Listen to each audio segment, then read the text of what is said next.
여호와 우리 하나님이여, 주께서는 그들에게 응답하셨고 그들의 행한 대로 갚기는 하셨으나 그들을 용서하신 하나님이시니이다. 너희는 여호와 우리 하나님을 높이고 그 성산에서 예배할지어다. 여호와 우리 하나님은 거룩하심이로다. 아멘. 지난 영상에서 최근 우리가 묵상하고 있는 이 시편의 말씀들은 시편을 총 5권으로 나눴을 때 제4권에 해당하는 부분이라고 말씀드렸습니다. 그리고 제4권에 포함된 시편들은 주로 하나님을 찬양하라는 내용과 함께 하나님이 어떤 분이시기에 우리가 찬양해야 하는가 하는 내용들이 담겨 있다고 말씀드렸죠. 마찬가지로 오늘 시편 99편도 하나님을 찬양하라는 시인의 초대가 담겨 있습니다. 그리고 하나님을 왜 찬양해야 하느냐라고 묻는다면 하나님은 거룩하신 분이시기 때문에 찬양해야 한다고 노래합니다. 거룩하신 하나님이라는 주제는 우리 성도들에게 매우 익숙한 주제입니다. 하지만 우리에게 익숙한 주제이긴 하지만 사실 개념이 그렇게 쉽지는 않습니다. 여러분, 거룩이 무슨 뜻일까요? 물론 문자적으로는 구별하다라는 의미라는 것을 알고 있습니다. 하지만 실제 우리 신앙생활에서 거룩하신 하나님이라고 말할 때 그 의미가 정확하게 어떤 의미를 갖고 있는지 체감하기가 쉽지 않다는 것입니다.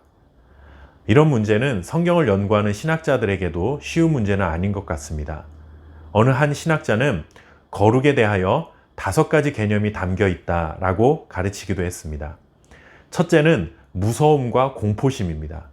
진노하시는 하나님의 모습을 떠올리게 되는 것이죠. 둘째는 압도적인 위험입니다.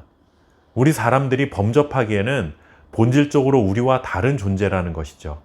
우리가 갖지 못하는 압도적인 위험을 가진 존재임을 표현한 말입니다. 셋째는 힘 혹은 의지입니다. 강력한 에너지를 내뿜는 그런 존재라는 것을 표현한 것이죠. 때로는 초자연적인 신비한 힘과 능력을 통해 일하시는 하나님의 모습을 떠올리게 됩니다. 넷째는 비밀스러운 존재입니다.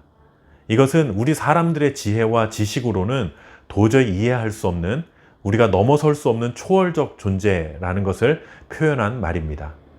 마지막 5번째는 강력한 매혹을 느끼게 함입니다. 알 수 없는 신비한 힘에 이끌려 그에게 우리의 마음이 완전히 매료되는 것입니다. 그 앞에 한없이 우리가 낮아지고 숭고해지는 것이죠. 하나님의 거룩함에는 이런 다양한 의미들이 담겨 있음을 전해주고 있는데 고개가 끄덕여질 만한 연구 결과라는 생각이 듭니다. 하나님은 죄에 대해서 진노하시는 무서운 분이시기도 합니다. 절대적으로 우리가 접근하기 힘들고 신비한 힘으로 우리를 압도하시고 우리가 다 이해할 수 없고 알 수 없는 초월적 존재가 분명하죠. 이런 존재라면 이런 생각이 들 수 있습니다. 가까이 하기엔 너무 먼 당신. 우리와는 너무 동떨어져 있고 현실 세계와는 너무 동떨어진 존재라서 가까이 하기에는 너무 무서운 존재라는 생각이 드는 것이죠. 그러나 하나님의 거룩은 그것이 끝이 아니라 자석에 이끌리듯 우리의 마음이 끌려가는 친근함도 공존한다는 것을 알아야 하죠.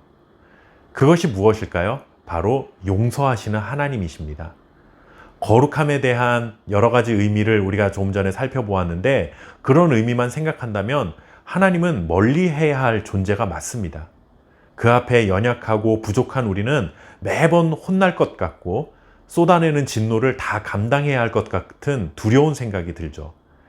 그러나 하나님은 우리의 부족함을 용서하시는 하나님이십니다.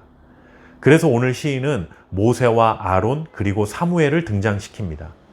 이들이 하나님께 간구해서 응답을 받았다라고 전합니다. 그런데 그들이 응답을 받은 것은 그들이 완벽한 존재라서 받은 것도 아니고 그들이 죄가 없는 사람들이라서 응답을 받은 것도 아니라 하나님이 그들을 용서하셨기 때문에 응답을 받았다라고 전합니다. 우리는 거룩하면 깨끗하고 흠이 없고 아무런 약점이 없는, 그 앞에서는 절대로 부끄러움을 드러내서는 안 될 것 같은 그런 부담스러운 생각이 먼저 들지만 하나님의 거룩하심은 용서로 마무리된다고 말씀드릴 수 있습니다. 우리가 아무리 부족하고 연약해도 하나님께 돌아오는 자를 하나님은 용서하시고 우리를 예배하는 자로 세워주실 것입니다. 우리의 죄와 연약함으로 인해 하나님 앞에 나아가기를 주저하지 마시고 언제든 돌아오면 용서하시는 하나님의 거룩하심을 찬양하고 예배하는 믿음의 삶을 살아가시기를 바랍니다. 감사합니다.